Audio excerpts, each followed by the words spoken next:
Here's a short synopsis about co-wounding in couples and how it becomes a cycle of negative spiraling and what you can do about it.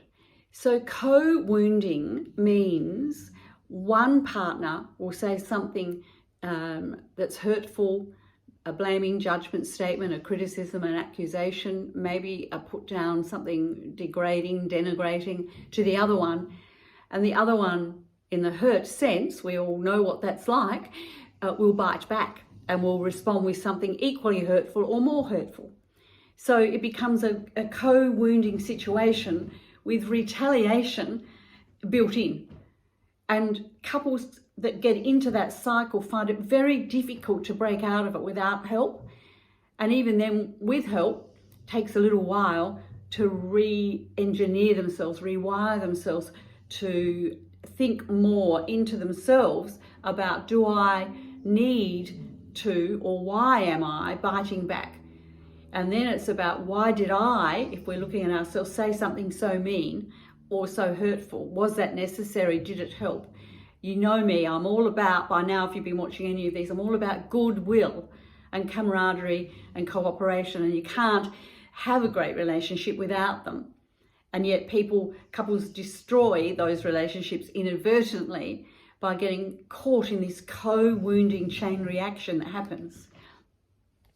So this is just a little short overview of that, because to change that requires intention. It requires self-reflection.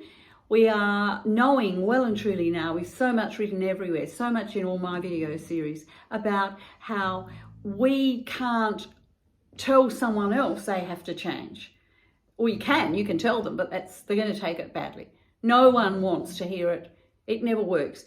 Our survival instinct as humans is the fight, flight, and there are a couple more on the end of that now, which is freeze and fix. But in the fight, flight, if we can't move away, or we're not in the emotional mood to endure somebody's launch at us, we will fight back. It's our instinct for survival. And when we do, we are pretty typically doing that meanly, which is the retaliation piece. So if we're going to fight back, then, and we know someone's fighting back at us, retaliating to us, it's up to us to look at ourselves and say, well, why did I say it that way? Did I need to be so mean? What caused me to? What was the thing? Could be provocation, ignoring you, disapproval, all the words I come up with all along the way. Could be all of that. But the other partner isn't changing on their retaliation unless they feel comfortable to and emotionally safe to, in a warm place of goodwill, which I talk about all the time. Goodwill, camaraderie, cooperation. So moving yourself into that has the best option or way to stop the retaliation piece and the co-wounding between you.